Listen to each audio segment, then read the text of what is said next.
Look at this. It's worthless. $10 from a vendor in the street. But I take it, I bury it in the sand for 1,000 years, it becomes priceless.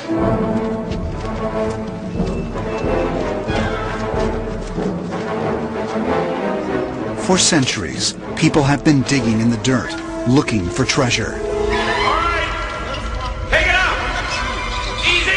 And the line between discovering the past and stealing it has remained a very gray one. So once again, Jones, what was briefly yours is now mine. One of the problems we have today is looting. This is treasure hunting. A lot of people think of this as archaeology, and it's not. As long as people have been buried with anything of value, there have been looters around.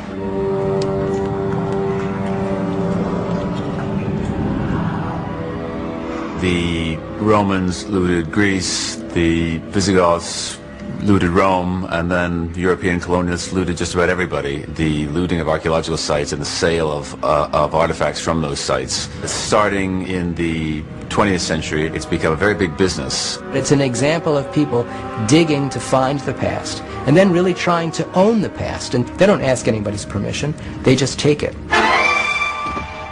The northern coast of Peru has a long history of looting because for a long time ceramics from the north coast of Peru were very, very popular on the international antiquities market.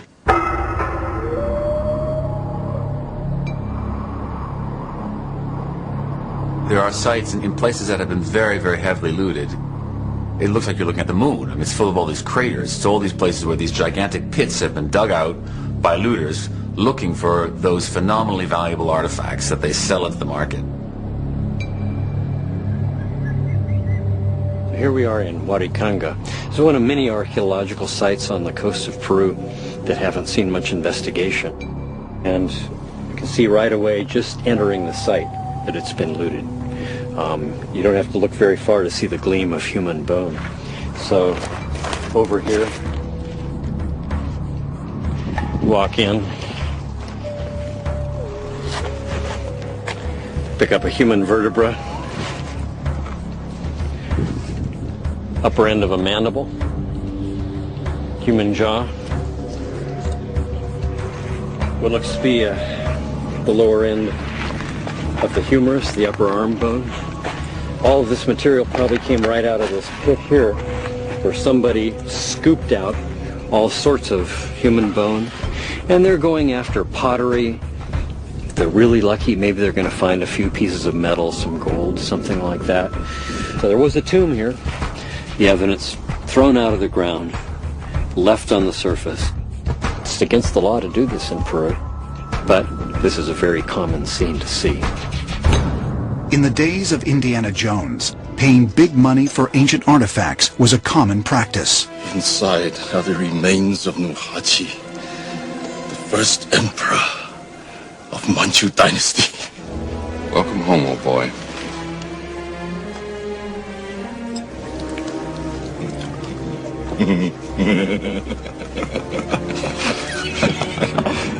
And now, you give me the diamond. But in spite of recent international laws, the black market for looted items continues to thrive. The illicit antiquities trade is a very big commercial business. It is third only to drug trade and weapons trade, somewhere in the vicinity of over $6 or $7 billion a year. If you see antiquities on the market being sold, more often than not they have been looted. Many people don't realize that when they buy an object from an antiquity shop, that they are actually feeding a food chain of events. Certain kinds of antiquities now come in and out of vogue on the illicit antiquities market with great frequency.